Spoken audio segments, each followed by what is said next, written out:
Today's morning devotional. The Atonement, our foundation of peace.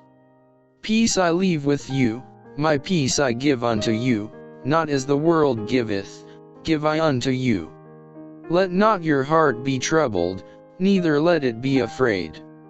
John chapter 14 verse 27.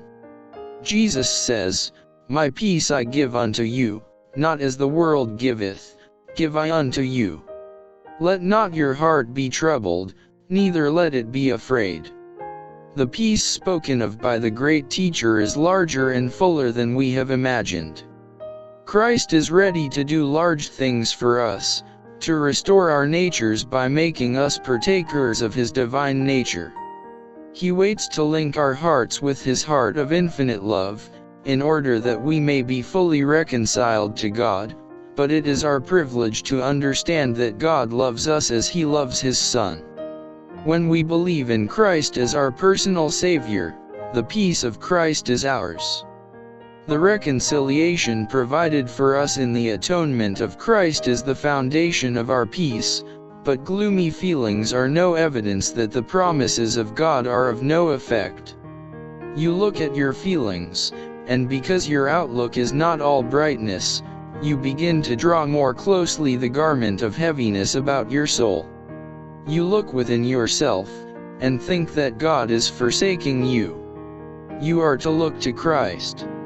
In me, Christ says, ye shall have peace. Entering into communion with our Savior, we enter the region of peace. Satan is our destroyer, but Christ is our restorer. We must put faith into constant exercise, and trust in God, whatever our feelings may be. Isaiah says, Who is among you that feareth the Lord, that obeyeth the voice of his servant, that walketh in darkness, and hath no light?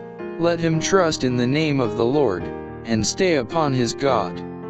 You can say with the psalmist, Yet, though I walk through the valley of the shadow of death, I will fear no evil, for thou art with me, thy rod and thy staff they comfort me.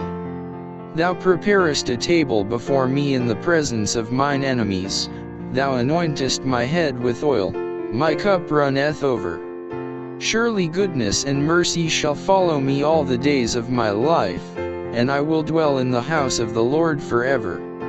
Believe in the Lord your God, so shall ye be established. Believe his prophets, so shall ye prosper. And when he had consulted with the people, he appointed singers unto the Lord, and that should praise the beauty of holiness, as they went out before the army, and to say, Praise the Lord, for his mercy endureth forever. And when they began to sing and to praise, the Lord sent ambushments against the children of Ammon, Moab, and Mount Seir, which were come against Judah, and they were smitten. Unto you therefore which believe he is precious. Consider the fact that the Lord has given his only begotten Son, that whosoever believeth in him should not perish, but have everlasting life.